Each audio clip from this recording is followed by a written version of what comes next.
Today I am going to discuss about tools, or you can say instruments of monetary policy. So welcome to my YouTube channel Mechanical Engineering Management. Let's start with the tools of the monetary policy. It is also called as the instruments of monetary policy. So basically tools of monetary policy is classified in two different categories: quantitative tools and qualitative tools. Quantitative tools are further classified as reserve ratio, open market operation, that is called as OMO, and policy rate.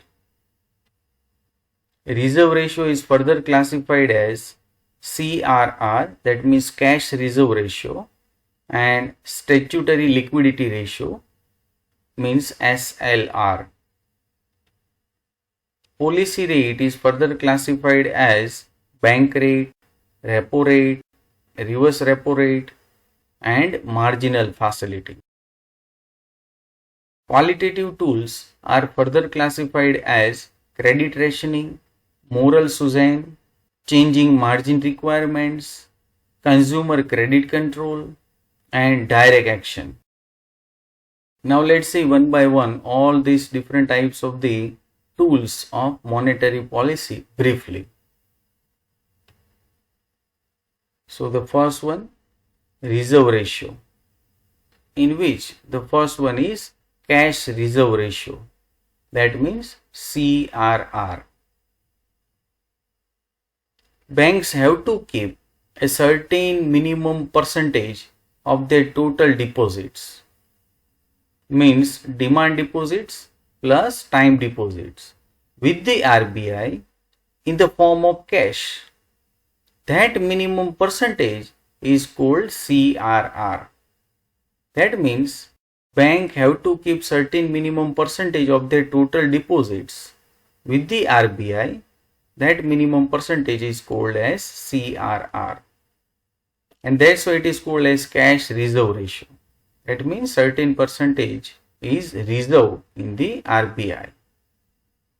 An increase in CRR makes it mandatory for banks to hold a large portion of their deposits with the RBI.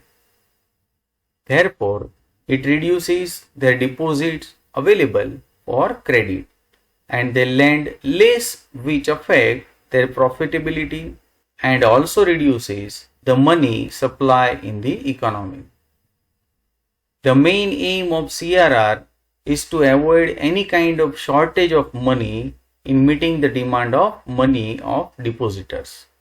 So it is one type of the safety to the money depositors.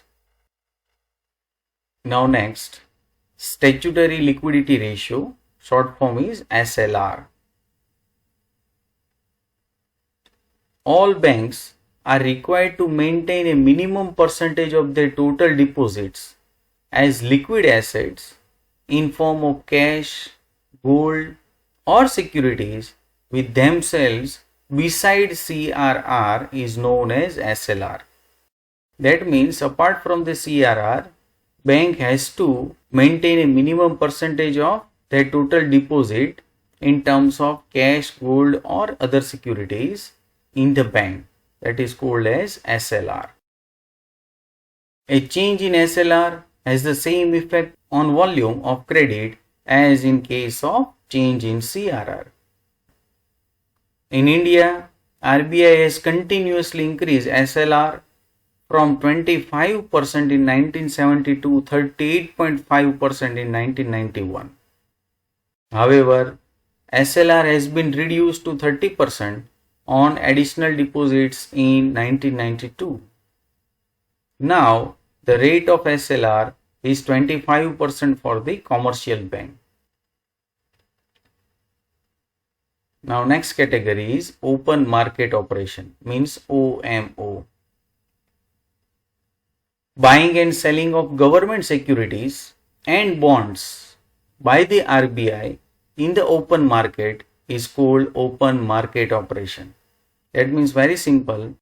In the open market, buying and selling of government securities and bonds by the RBI is called as open market operation. If government wants to reduce money supply, it issues these bonds. The money is consumed to buy these bonds. Thus, it reduces the monetary base of the economy. That means it reduces the money supply in the economy. Similarly, to increase the money supply, the government sells these bonds, thereby increasing the monetary base of the economy. Open market operations are flexible and thus the most frequently used tool of monetary policy. Now next, policy rate, in which the first one is the bank rate. Bank rate is a minimum rate at which RBI lends money to the commercial banks. An increase in bank rate is likely to increase all other market rates, which leads to contraction of credit, while a decrease in bank rate leads to expansion of credit. This is the long-term rate. That means repo rate is for short term and bank rate is for the long-term rate, at which central bank lends money to other banks or financial institutions. Current bank rate is 4.25% as on December 2020. Now, next one, repo rate. It is the rate at which RBI allows temporary loan facilities to commercial banks against government securities on the condition that the bank will repurchase the securities within a short period. So, repo rate is the rate at which the central bank of a country lends money to commercial banks in the event of any shortfall of funds. So, very important, repo rate is only for the any shortfall of the funds in the bank. Now next, reverse repo rate. It is the reverse of repo rate. That's why it is called as reverse repo rate. That means this is the rate RBI pays to the banks in order to keep additional funds in the RBI.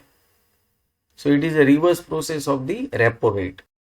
In repo rate, RBI lends the money to the commercial bank, whereas in case of reverse repo rate, if the banks has additional fund, then they can park their money in the RBI, and for that RBI pays some interest rate to the commercial bank, that is known as reverse repo rate. It is linked to repo rate in the following way. Reverse repo rate is equal to repo rate minus 1.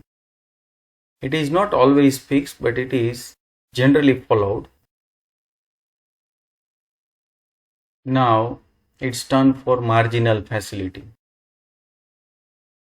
Marginal standing facility, that means MSF rate.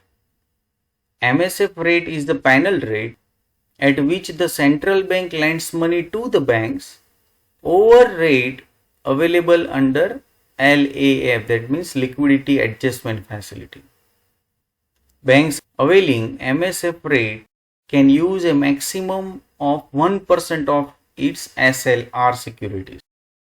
So there is a limitation of the MSF, that is 1% of SLR. The MSF rate is pegged 100 basis points or a percentage point above the repo rate. Now for the qualitative tools, in which the first one is the credit rationing. Credit rationing is controlling the amount of credit available for certain industrial sectors in order to ensure that all sectors get adequate amount of credit. Under this method, RBI fixes ceiling, or you can say maximum limit on loans and advances for specific categories which the commercial banks cannot exceed. Next, moral suasion. Moral suasion is the method by which RBI pursues and convinces the commercial banks to undertake certain actions which are in the economic interest of the country. Under this method, the RBI requests and pursues the commercial bank to work in cooperation with the central bank in implementing its credit and monetary policies. Next, changing margin requirements. Under this method, the RBI prescribes marginal requirements that commercial banks have to maintain on securities against which loans are provided to customers. RBI sets different margin requirements for different types of the securities. A change in margin requirements influences the flow or direction of credit. An increase in margin requirements means decrease the flow of credit, while a decrease leads to an increase in flow of credit. Next one, consumer credit control. Consumer credit refers to loans taken by people for purchase of goods and services. RBI regulates the total volume of credit that may be extended to customers by the commercial banks and fixes a minimum time period for repayment or increases down payment required for specific categories to influence the flow of credit in a particular direction. So very simple, consumer credit control means loans taken by people for purchase of goods and services. Now the last one, direct action. When all the methods mentioned above prove ineffective in controlling credit, at that time RBI takes a direct action by laying down specific rules and regulations under which the commercial banks will operate. A strict action is taken against banks that refuses to follow the directions of the RBI. Now let's have a look of different rate currently in India. As of 18th December 2020, the key indicators are inflation 2.86%, MSF 4.25%, CRR, that means cash reserve ratio is 3%, SLR 18.50, base rate 8.5, reverse repo rate 3.35, repo rate 4, and GDP growth rate 6.1%. So this is for your extra information. If you want to see more videos, then subscribe my YouTube channel and go to playlist. Thanks my dear friends. Press the like button to appreciate this video.